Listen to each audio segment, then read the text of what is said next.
Hello, everybody, and welcome to the Vancouver Resource Investment Conference channel. My name is Jesse Day. We are bringing you our expert series of panels each and every week, and we've got a great one lined up for you. Today, we've got Jack Gamble of the Nobody Special Finance YouTube channel and Mario Manecco of the Manecco 64 channel. Very excited to get these two gentlemen back together as their last panel was the most popular to date on the channel. People really enjoyed it. So, gentlemen, it's great to have you both back on for round two. Thank you, Jesse. Appreciate it. Thank you, So, Jesse.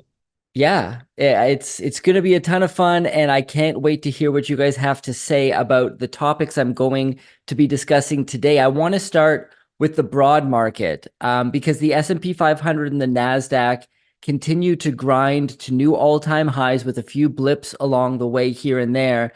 It's been quite a while now that many people have been calling for a crash in the broad market.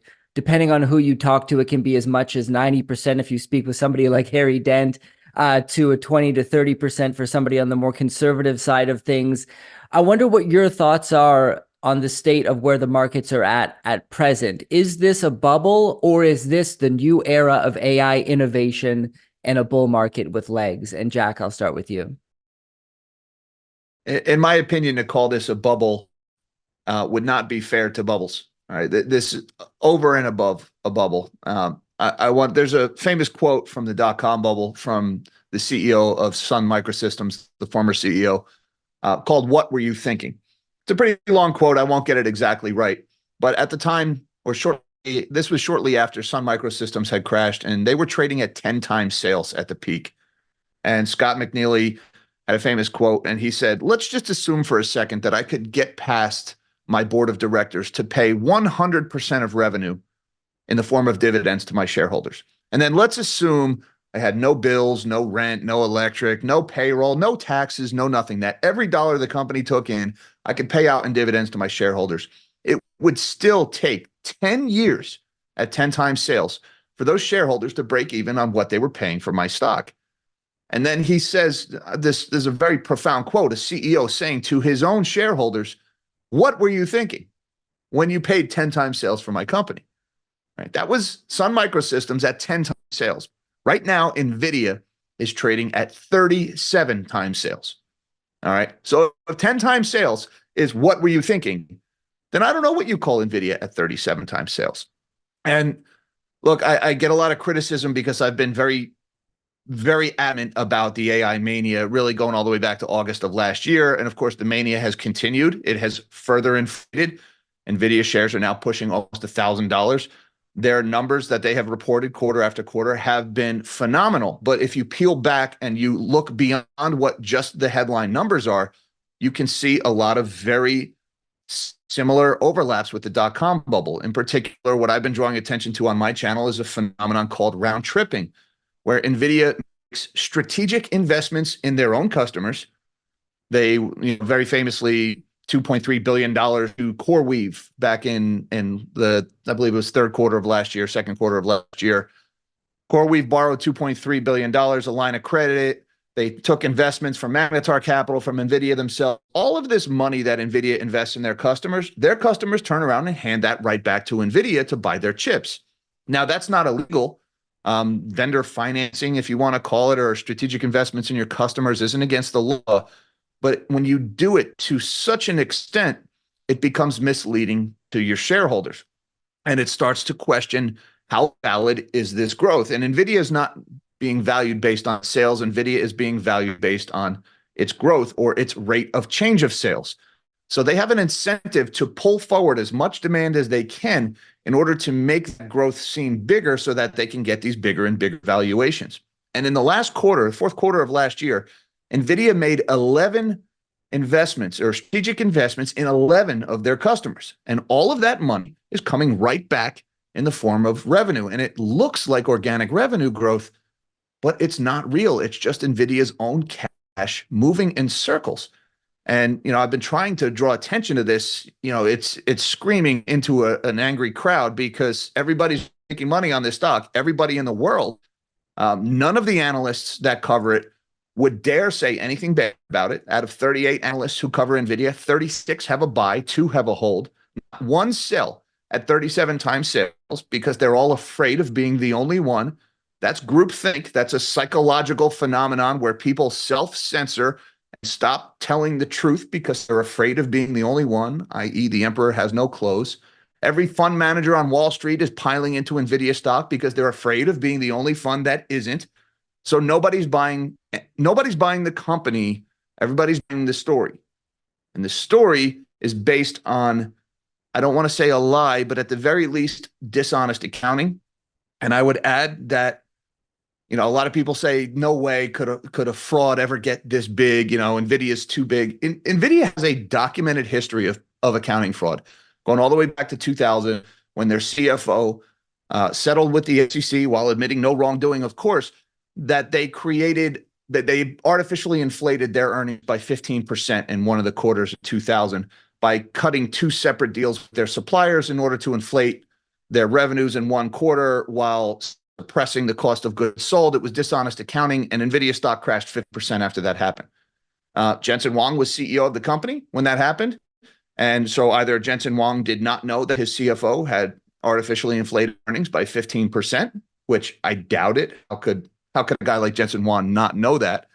So then the alternative would be that he knew and he took no action to stop it or correct it, which means he was complicit in it. Either way, it's not good optics for Nvidia. And everybody has conveniently forgotten about this history because, well, they're all making money on the stock. It's not going to end well. Very interesting. I was not aware of that history of deception previously with Nvidia.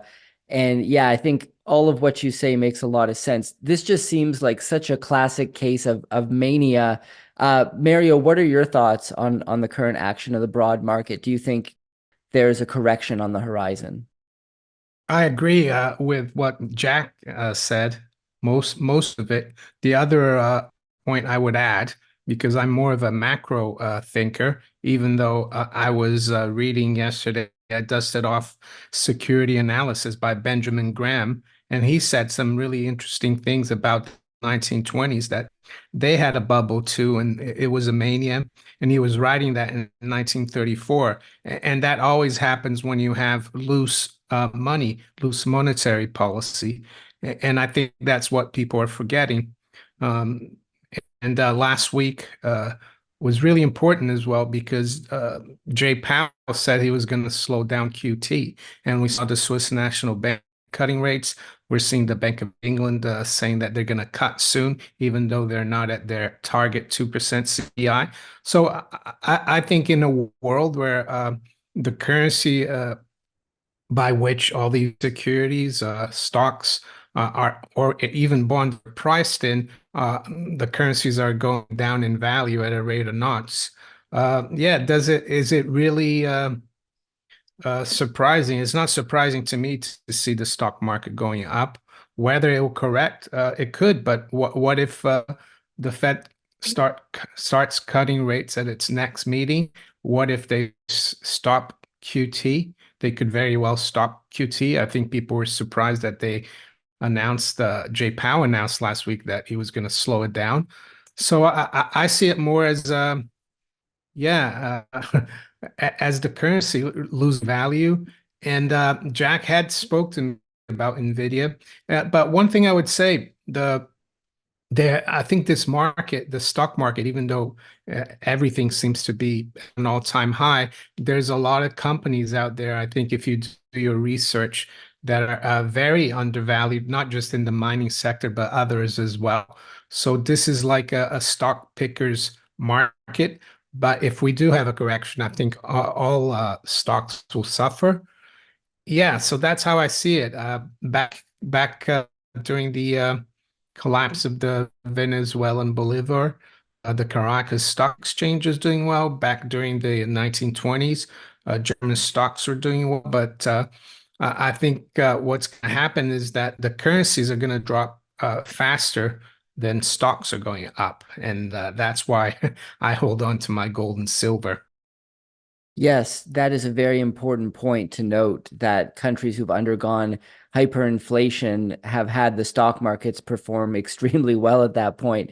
Zimbabwe, another example of that. Let's talk about gold here since you brought it up. It continues its strong performance into the year, sitting just above $2,200 right now, maintaining a new all-time high. However, it is not near all-time highs if we adjust for inflation. So I'm wondering what your thoughts are on the gold market at present. And is this bull market in gold just getting started? Mario, I'll start with you on this one. Yeah, and I don't really look at it in terms of adjusted for inflation, but I would argue it would probably be even higher if you use the way they calculated CPI back in 1980. But yeah, I mean, and this is not about the dollar or it's about all fiat currencies because we're seeing gold go up to all-time highs in every major currency, even the Swiss franc. Today we're trading above 2,000 francs for the first time. So yeah, it's pointing to that. And one good thing I think for people who are bullish on gold and bearish on fiat currencies is there seems to be very little excitement and very little froth or yeah right now, mainly because the stock market is still doing really well and we've got the game in the crypto market also attracting a lot of people. And it's a good when people like Larry Fink say that gold is not really useful. But on the other hand, he thinks Bitcoin is a good thing. So yeah, the fundamentals are great and technicals look really good. I tweeted earlier today or posted on X a chart of gold going back maybe 25 years and comparing it to the price of gold in paper marks in the 1920s, and it looks very similar. And the worrying thing for people who hold on to fiat currency is that we're at a juncture back in that looks very much like just when the price of gold in marks was taking off around 1922. So yeah, that's the way I see gold. Silver, I guess we can talk about that later, but yeah, I'm bullish on gold. It doesn't mean though that we can't see a lot of volatility still, and it's more the fiat currencies that are volatile, I would say. Yeah, interesting comparison there with Weimar Germany. Fascinating. Jack, what are your thoughts on the gold market at present? From what I've seen in gold, it does very well anticipating inflation, not necessarily so well during the inflation. Like case in point, the most recent few years, gold performed phenomenally in 2020. And though CPI actually we had negative CPI prints for a while in 2020 there, that was during peak transitory, right? Now maybe inflation goes up a little bit, but we think it'll be transitory. Gold was rocketing, anticipating that inflation that the market knew the Fed had just unleashed with its quantitative easing and all the asset buying that it did during the pandemic. And then, of course, the inflation did arrive late in 2021, all through 22 and the first half of 23. And gold performed actually, it underperformed during the high inflation, but it did very well ahead of it. And I think gold is telling us right now is there's a second wave on the horizon. And if you think about it, we've got asset bubble. Again, see earlier comments about the bubble here, but we've got assets virtually across the board at all-time highs. Pretty much commercial real estate is the only thing that isn't an all-time high. Everything else is. And yet we're talking about rate cuts. We're talking about ending QT here. We're talking about a dovish shift in monetary policy. And so gold knows, hey, when you have dovish central banks and you've already got loose monetary conditions and you've already got an asset bubble, it's not too hard to imagine what's going to happen there. And also inflation moves in a very predictable pattern. It starts in assets and then it hits consumer prices. And then lastly, it hits wages. And we've already seen the first indications of that second wave of inflation with the asset prices rising all through 23 and into the beginning of this year. So I think gold right now is telling us there's a second wave of consumer inflation on the horizon. And central banks are backing that up with their dovish pivot recently. And where does this all leave silver? Mario, you released a video on your channel a couple weeks back called Silver Could Be Ready to Shock the World. Expand on your findings in that video for us. And then Jack, I'd like to get your thoughts as well. Yeah, it's just that I compared it to the long-term price of cocoa, and cocoa is going crazy the last year from about below $3,000 a ton. I think yesterday it closed at 9,500, and up until a year ago, cocoa was trading within like a triangle, like silver has been since 2021 or thereabouts. And as I said, the chart going back to like the early 70s is very similar, despite the fact that high in 2011, cocoa didn't get up as high as the one in 1980, but and I think technical analysis sometimes is important. And I saw that this morning someone posted on Twitter or X that Robusta coffee is made an all-time high, not the New York coffee, but and I think it's just a symptom of all that funny money out there or funny currency. And the problem with silver right now is that it seems to be, yeah, it should be a lot higher with gold where it is. But I think what the bullion banks are doing, and some people don't think the bullion banks care about precious metals, but they have half a trillion derivatives, just the US bank in precious metals. I think what they're doing right now is that they're using silver to keep gold from going much higher, because technically, if you look at the long term of gold, chart of gold, it's really broken out. There's nothing above here, so they have to try to stop gold from going up too quickly. So they're putting tamping down silver, but I don't think it will. They'll be able to do it forever, because just like gold, there's a lot of demand, not just from China for silver, but also from India. So I think again, patience is important. People who have been patient with gold have been rewarded, and I think they will be rewarded with silver too. And yes, sentiment very low across the sector right now when it comes to both the metal and especially silver miners too. Jack, does this low sentiment potentially present a buying opportunity? Are you bullish on silver moving forward? How do you see things playing out?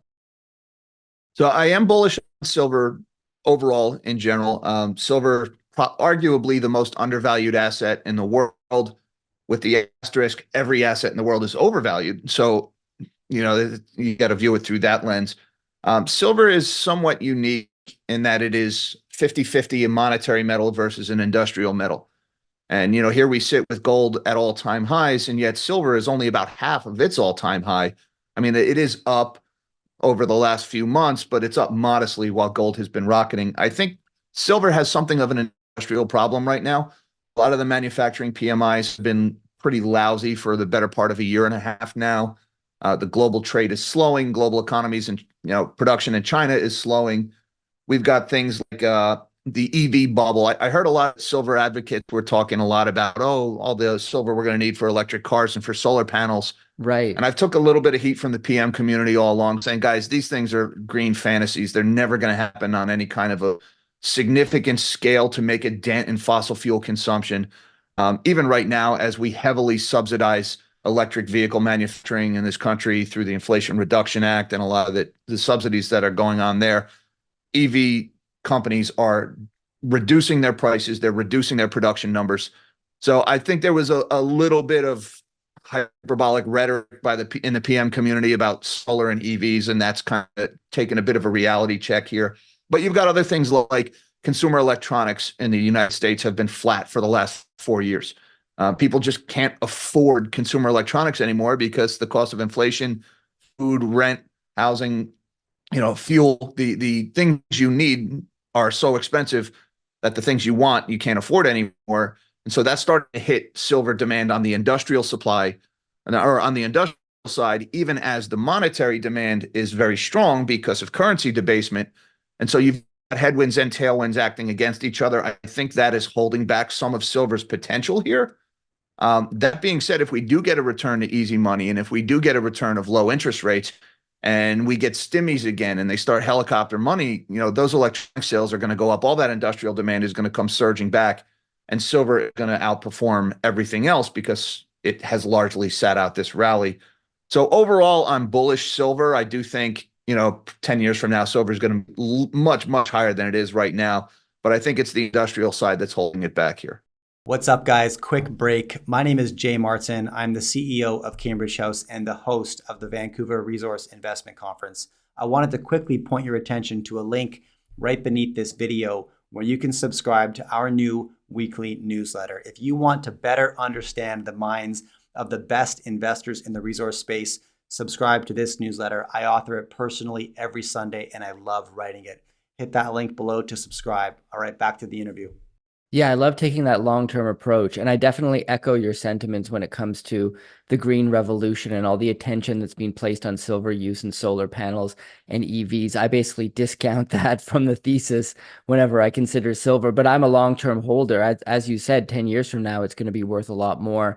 And a great way, as is gold, to remove your wealth from the traditional financial system and get it out of the hands of counterparty risk. Let's shift over to Japan for a moment here, because the Japanese yen has now hit its lowest level versus the US dollar since 1990. And Finance Minister Suzuki announced in response to this development, "We are watching market moves with a high sense of urgency. We will take bold measures against excessive moves without ruling out any options." This sounds like things are getting desperate.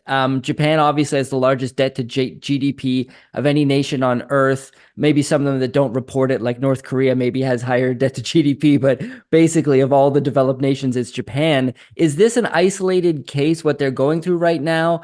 Do you think this is an effect of, as Mario, you were pointing out, the funny currency circulating throughout the world at this moment? Could Japan be the first domino to fall in regards to developed nations getting into more and more real economic trouble? And Jack, I'll start with you on this one. So the interesting thing, I do think Japan is something of an isolated case because they're just so far out there on monetary policy, right? With the yield curve control and the negative rate policy. The rest of the world is coming down off of a hiking cycle. Japan is just starting theirs. So Japan is in a vacuum here with their policy. What I think happened in the last week or so, we finally got the first rate hike from Japan. I believe it was the first one in like 15 or 20 years. But let's look at what it really was. They raised rates from negative 0.1 to 0. Whoa, buddy, slow down, right? And everybody was expecting this to start on day one when Ueda took over for Kuroda over at the Bank of Japan last year. And then, of course, the U.S. had a banking crisis, so Japan got a little trigger shy, and they waited a year. And when they finally came around, it's this weak sauce, 10 basis point rate hike. The world yawns at it, and the yen starts to collapse against the dollar because it was too little, way too late. And so Japan, that was the market telling Japan, like, let's get this done already. You're taking way too long on this hiking cycle. Now, my biggest concern with Japan is what Japan does and the effect it has outside of Japan, not necessarily what happens within Japan. They are the third largest economy in the world, but I think they have an outsized effect on the US and China. In particular, it's the spread between interest rates in Japan and the US. As that spread closes, that could be a big risk for US markets because Japan is raising rates and we're about to start lowering them. And there's something called the yen carry trade that's been very prominent in finance for decades. It's about a $20 trillion market where you can go into Japan where they had negative interest rates or low interest rates. You can borrow yen for almost nothing. You can convert those yen into dollars, and then you can buy U.S. assets, either U.S. treasuries that are yielding 5%, or you could buy U.S. stocks, which are mooning, bubble, all that other stuff, while paying almost no interest on that yen debt.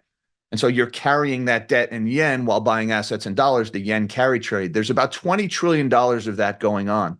Now, as the spread between dollar interest rates and yen interest rates closes, the arbitrage opportunity for that yen carry trade starts to thin out, or if not disappear outright, especially if the U.S. comes back to zero interest rate policy. So an unwind of the yen carry trade could cause real big problems for U.S. asset values as firms start to sell their U.S.-based assets to get the dollars to convert back into yen to pay back that yen carry trade. So if they're not careful, it could cause a stampede for the exits from U.S. assets to cover that yen debt that's now becoming more expensive. It's not a problem yet because it was only 10 basis points, and the gap between US rates and Japanese rates is still huge. But now you've got two central banks moving in opposite directions towards each other. So that could close that gap pretty quick. And the other thing to worry about is, the last time Japan intervened in their currency market was in 2022, and it was right about this level. The way Japan could support their currency would be selling US treasuries to get dollars so they could sell those dollars to prop up the value of the yen. Well, that would put downward pressure on US bond prices, upward pressure on US interest rates. Heading into an election year, when Japan did that back in 2022, Janet Yellen kind of tacitly signed off on it. I'm not so sure the US would be so willing to bless that off in a presidential election year or not. So Japan is kind of a dark horse in this race. They could make a mess of things this year, depending on what the central banks do. And Mary, your thoughts on the developments going on in Japan right now? As an interesting side note, those people who are holding gold right now are doing very well versus the Japanese yen. But Mario, how do you see this situation developing moving forward? Do you see this potentially presenting risk outside of Japan as well? Yeah, I've covered the yen carry trade many times on my channel. I even have a playlist, so I won't go over it again because Jack went over it really well. One thing I have to say about the decision last week by Ueda and the Bank of Japan was it was very timid, like Jack said, from minus 0.1 to 0. And yes, they're doing yield curve control, but they're also still doing QE. They announced $40 billion of QE a month. And if you translate that into the size of the equivalent for the US, for example, you just take the US GDP and see how much bigger it is. In Japan, I did the calculation. It's as if the Fed were doing 250 billion QE a month. So I think this is just talk by the Bank of Japan. I don't think they're going to change anything significantly. And even though Japan has a great export sector, and I think the Japanese people they're very stoic, and they'll take things, a lot more than us in the West. So I think unfortunately the path for the yen is lower because the yen carry trade is well. One of the conditions for it to succeed is that the yen keeps weak, and I don't think the Bank of Japan wants a strong yen. Yeah, they're going to talk. The finance minister said that they're keeping an eye on it, but I think it's just talk. That's all it is. They might do a few interventions, but in the end of the day, they're going to keep policy accommodative as possible because they're and there's no way out for them. They've got 300% of GDP in debt, and half of that is owned by the Bank of Japan. They can't sell that. There's no buyers out there. So yeah, I'd say to my Japanese viewers, and I have some anti-Japanese people in general, hold on to your gold and maybe even some silver. Yeah, absolutely. And that's a great point about the attitude of most Japanese people, the stoicism, the willingness to suffer in silence before taking any sort of whether that be rioting if things ever got crazy, or even protesting is something that is very uncommon there. So I definitely see the situation getting worse before it gets better. And yes, holding on to precious metals is a great idea anywhere, but especially if you live in that part of the world. Let's expand further and kind of get an overview of the geopolitical landscape from both of your views, particularly in regards to the conflicts that are continuing around the globe at the moment. Obviously, the Russia-Ukraine war, Israel-Hamas, US is placing more troops in Taiwan at the moment, Haiti essentially becoming gang-controlled, at least if you believe everything the media is saying. There's a civil war raging in Sudan. Do you see this trend rising? I mean, I believe the IDF has now launched a bunch of strikes in Syria as well. I think that was reported on today or yesterday, although that's kind of an ongoing issue as well. Lebanon too. I mean, do you see this trend rising, and how does this all play out in your view? And Mario, I'll go to you first on this one. Yeah, and I would add another conflict that is going on under the radar a little bit, and that's the fight, the struggle for dominance of what they call the Sahel corridor in Africa, which is uh, a place between the Sahara Desert and the Sub-Saharan tropics, and that's where Timbuktu used to be. And they're mostly like old French colonies, and the French still have, well, they're losing a lot of power there, and basically the Russians are financing all these overthrows and coups there, and there's loads of uranium and precious metals in these areas. So I think that that's going to continue there. That's something a little bit under the radar, and is it maybe that's why Macron has been so hawkish towards Russia. Who knows? But for the other conflicts, Haiti, I remember watching, I think last year, a video by Indigo Traveler on YouTube. He's really good. And he was in Haiti, and Haiti is like, it's anarchy, basically. The government has very little power, and you have different gangs that have arms that have been shipped in from the United States, not surprisingly. And yes, they control petrol, the fuel. It's a really bad situation. People are starving. So that's another potential for more refugees or illegals to come over to the US, or maybe even go to places like Mexico or even South America. Who knows? Because uh, any country looks better than Haiti, the way it is. As for the other conflicts, yeah, I think it's only going to get worse because mainly because the West, our currencies are going down the drain, got too much debt. And usually that's what happens at the end of an empire. There's a lot of conflicts, people fighting for resources everywhere. So I don't think it's going to stop, unfortunately. And Jack, your thoughts on expanding global conflict and how you see this all potentially coming to an end? Is it going to get worse before it gets better? Sadly, I see the world is almost on autopilot towards World War III at this point.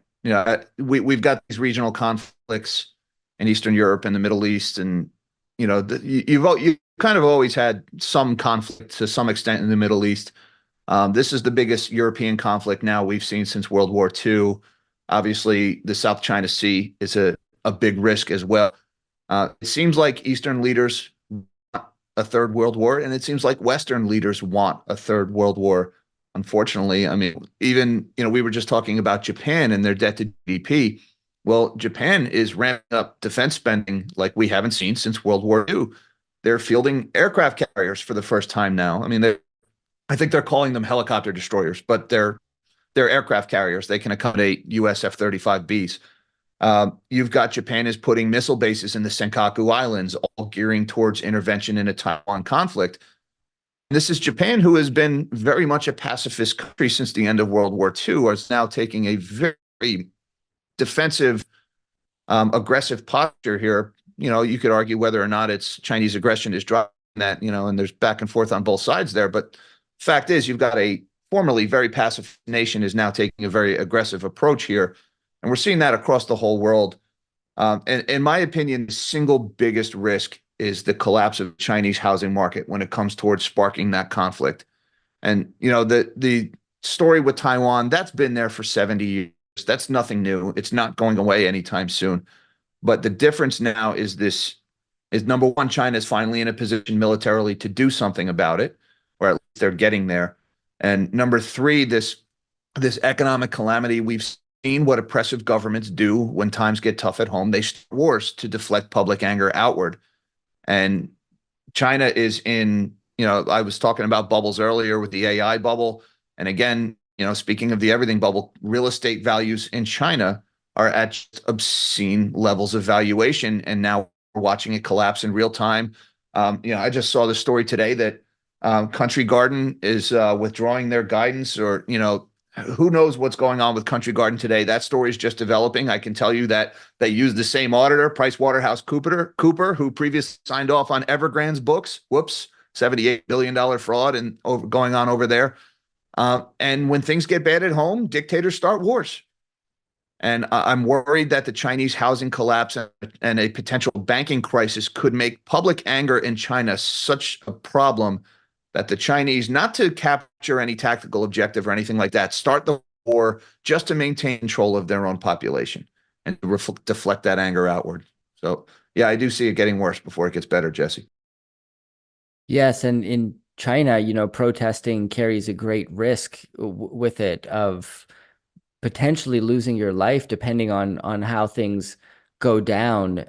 We did see actual protests occurring in the depths of the very harsh lockdown restrictions that took place in that country. Apparently, a lot of those people who protested went missing after as well, but that just shows how desperate they were, that they were willing to risk their life and their freedom. So if that situation plays out again, then perhaps a war in the minds of the government would make sense. I'll close by opening the floor to both of you to talk about anything we haven't covered that you think it's important for investors to be paying attention to right now. And Jack, I'll throw this to you first. So we've seen stock bubbles in the .com, and then we've seen real estate bubbles go up in the GFC. And right now we have parallels to both of those scenarios, right? I just talked about the AI mania and all of the suspicious, at some degrees, outright fraud in other areas going on in AI mania. That's eerily reminiscent of the .com bubble. And now we've got commercial real estate, which we didn't talk too much about, but it seems like every day there's another half dozen stories about some building that is selling for hundreds of millions of dollars less than it sold for just 3 or 4 years ago. And this is happening in every city and every country across the planet. So we've got a major real estate asset bubble and a major securities tech bubble going on simultaneously in the same space. And this is following a period of the largest monetary expansion the world has ever seen because of COVID. Every central bank in the world was doing some form of QE. There is no precedent for this. All right. What happens when the .com bubble and the GFC happens at the same time? We may be able to find out. Now, I don't know that the manipulation of derivatives in commercial real estate really rises to the level of what we saw with the CDOs and the credit default swaps in the GFC. But I think what's going on with securities in the AI mania more than compensates for that. So, there's a lot of people out there who are trying to say it's the best economy ever. The crash bros and the bears have been wrong. Well, speculative asset bubbles are funny like that. They go up. They reach seemingly unbelievable valuations. And there's no telling how high they go, but we all know where they go in the long run. They go straight down. That is going to come eventually. I don't know how high it can go before then. I mean, NVIDIA stock seems like it's on autopilot for $1,000 a share. For all I know, it's hit $1,000 a share while we were talking just because the market's open. But at some point, it corrects. We've seen this before. And I just think this market, my friend Samantha LeDuc referred to it as an unserious market recently. We know how this is going to end, and I think we are going to be the laughing stock of financial history when people look back at what we were paying for things at this point in time. And we're going to have a lot of explaining to do to future generations. Yes, history does seem to be repeating itself in that sense, and the overvaluations in the market at present seem blindingly obvious if you're paying attention to fundamentals, which few people seem to be. But I'm glad that I have guys like you as a voice of reason amidst this chaos. And Mario, what do you have on your mind that we haven't discussed so far that you think it's important for people to pay attention to?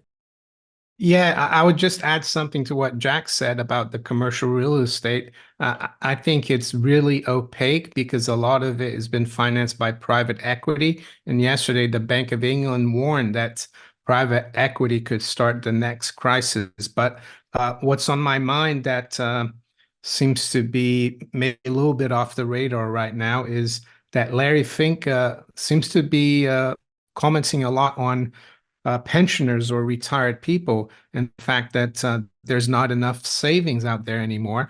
And I find that really funny because a few years ago, Bernanke used to say that there was a savings glut, And the only reason there was a savings glut is that they were buying bonds like crazy through QE, and that made the value of bonds and all other securities and assets go up like the everything bubble. So yeah, people had a lot of wealth, but now that rates are going up, you've got Larry Fink saying, "Oh, maybe people should start, work longer. We can't have people work only till they're 65." So I think even though Larry Fink is not in the UK, he's very influential everywhere. So yeah, my worry right now for the average person out there is that they're gonna come after your pension, or they're gonna like delay the payment of your pension that you're entitled to. And I think you're entitled to because you contributed to it. But unfortunately, in the current world that we live in, all those contributions have been stolen and debased. So yeah, I think that's something that they could come after. And the baby boomers are a huge part of things. So yeah, I think the pensions, and that's another reason why I think you need to have a bit of assets outside this financial system. Well, gentlemen, it's been an awesome conversation. A lot of things to worry about. The silver lining of this interview is Mario, your dog Rudy, has made a cameo, which I love back there on the couch. My wife loves Rudy. Whenever I tune into your program, she's always checking in to see what's Rudy up to today. So that's lovely. Before I do let you both go, Jack, tell us about Nobody Special Finance and what it is you do there. My channel is called Nobody Special Finance. I do a live stream every morning at 9 a.m. Eastern time before the market opens up. I also do regular videos and I kind of dabble in investigative journalism, if you will. I've been covering an awful lot the commercial real estate collapse and the AI mania. And pay attention to what is going on behind the scenes in AI mania, folks. Everybody is just looking at the stocks and the numbers going up. There are so many obvious signs. Case in point, farm bro Martin Shkreli decided to go on Twitter the other day and tell the world what an idiot I am being suspicious of things that are going on in AI mania. So the most hated man in the world is telling you, convicted fraudster is telling you everything's fine in AI. Take from that what you want. I got no horse in this race. I have no exposure to any of those stocks either way, but Pharma Bro says it's a great investment. So good luck with that one. Yeah. Mario, tell us about Moneko64, your channel, and what it is you discuss there. Yeah, I'm on YouTube, of course, at Moneko64. I'm the home of alternative economics and contrarian views. I worked in the financial markets for over 20 years, and I try to educate the public of how the markets work. And my main mission, though, is to try to tell people about how fiat currencies are doomed. And I'm not trying to tell people to put all their savings into gold and silver, but it's good insurance, and that's the major gist of the work that I do. And I publish a video every day, and I do one live stream on Sunday where I try to answer as many questions as possible from the viewers. Great. Well, I'll put links in the description below to both Nobody Special Finance as well as the Moneko64 YouTube channel. Gentlemen, once again, it's been great. Thank you so much for coming back on the show. Thanks, Jesse. Thanks, Mario. Thanks, Jesse and Jack, and you're welcome, Jesse.